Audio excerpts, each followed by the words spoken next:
salaamaaleykum wa rahmatullah mbokku diaspora bi la jeunesse sénégalaise, surtout ceux qui sont dans l'opposition actuelle, ñi opposé wu te ànd ak Barthélémy Diaz comme tête de liste ñooñu laa bëgg waxal. Opposition dëgg la, droit la, mais na ku nekk jël ay responsabilités parce que dès le début on vous a alerté ne leen soo leen di ànd ak nit xool leen kan ngeen di àndal li mu leen di proposer ndax pour Sénégal la. On a été clair là-dessus. wax leen ne ñii di ut majorité assemblée mënuñu ko am, mais bu ñu ko amoon lu ñu koy doyee pour lan moo tax ñuy ut majorité. Maintenant il faut que ngeen xam ne yéen ñi ànd ak ñoom laay waxal de ñoom jàpp nañ ne ñu ngi ci benn guerre de survie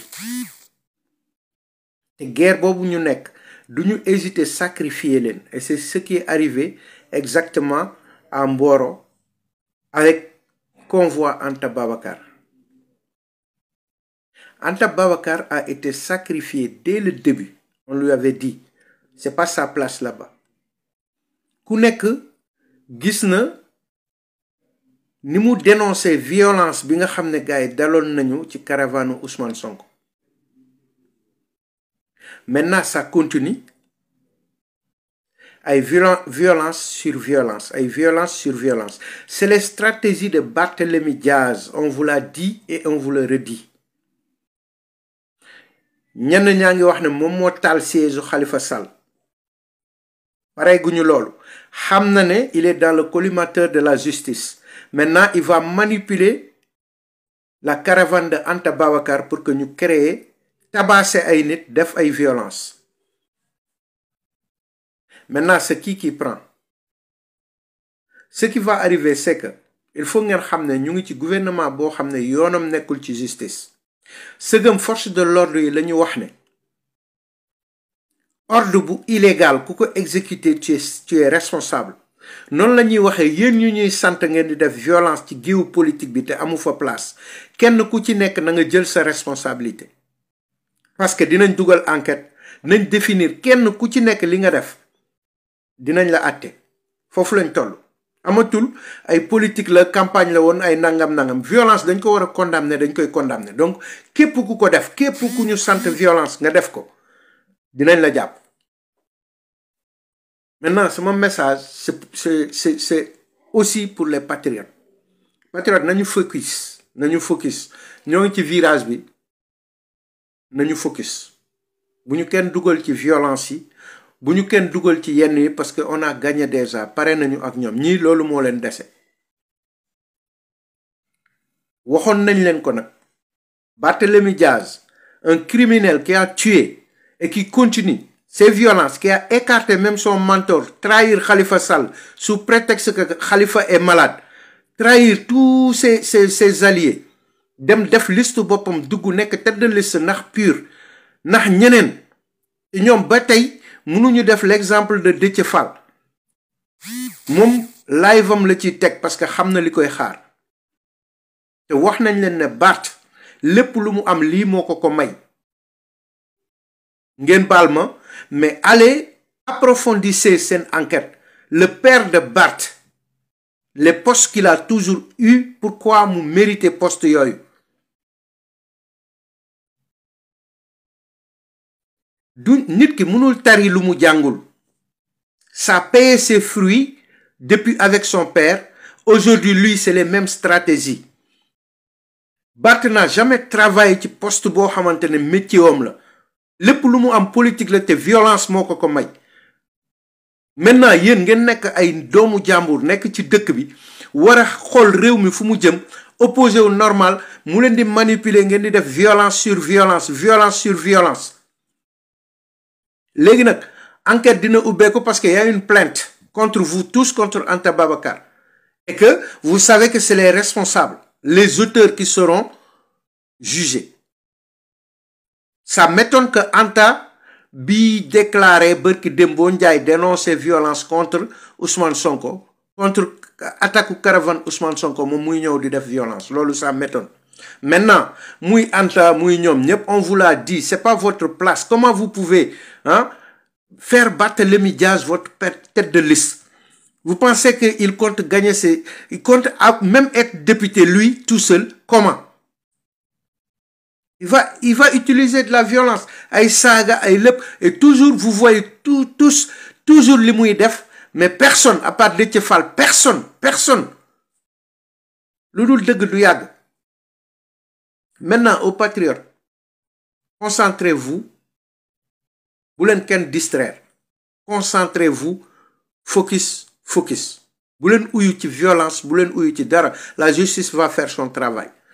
Parce que pour moi, et je le dis, je lui accuse même d'avoir manipulé. Est-ce que ça, c'est pas ces milices, ñom ñoo infiltré convoi Anta Babacar pour dem di xex ak ay nit? Parce que je ne crois pas Anta qui a fait une déclaration demb ak barki demb di dénoncer, di déplorer li ñu attaquer convoi Ousmane Sonko, muy ñoo di joxe ordre pour que nit ñi di xex. Je ne crois pas à ça. Mais Anta, nous t'avons prévenu.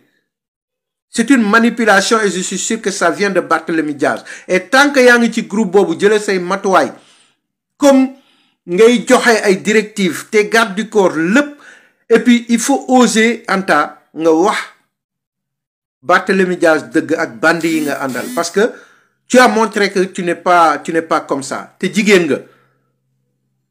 Amna yo xamanteni politique jaruko. Jaruko, bu mu la ko jaral, parce que ñi dañ ci tek sen bakkan. Ils sont capables de même tuer comme ils l'ont déjà fait, comme ils ont l'habitude, et te faire porter le chapeau. Ta place c'était avec les patriotes. Mais c'est ton droit d'aller dans une coalition. On t'en veut pas. Tu as le droit de t'opposer. Mais oppose-toi avec des gens qui le méritent. Si tu as senti la nécessité de dénoncer une violence, c'est qui avait attaqué la caravane de Ousmane Sonko? C'était tes alliés. C'était qui? Qui menace les gens depuis? Dina dem Tambacounda, ñep xam nañ ma ku jaar sama koñ, nangam, violence sur violence. Bart n'a pas amul xam-xam, amul ben argument bu mu meuna tek, amul, je ne sais même pas nan la gaay def ba tek Barthélémy tête de liste. Ay pur. Vous allez avoir des surprises. Et moi je vous dis, Anta Babacar, pendant qu'il est temps, fais ta déclaration, arrache-toi de cette gang-là. Parce que c'est pas une coalition, c'est un gang manipulé par un chef de gang qui a déjà tué. Et toi, yéné wuñ la lolu. Tu es une sœur, yaa ngi ci opposition bi, mais ta place était avec les patriotes. Tu as fait un choix. Maintenant, suñ la naré dugal ci lenen, génn fa, parce que c'est pas un poste de député. Ko xamné candidat présidentiel nga won, poste de député mo la wara mëna jaral yenn. Il y a une plainte contre toi. Déjà. Xolal li wara ñew.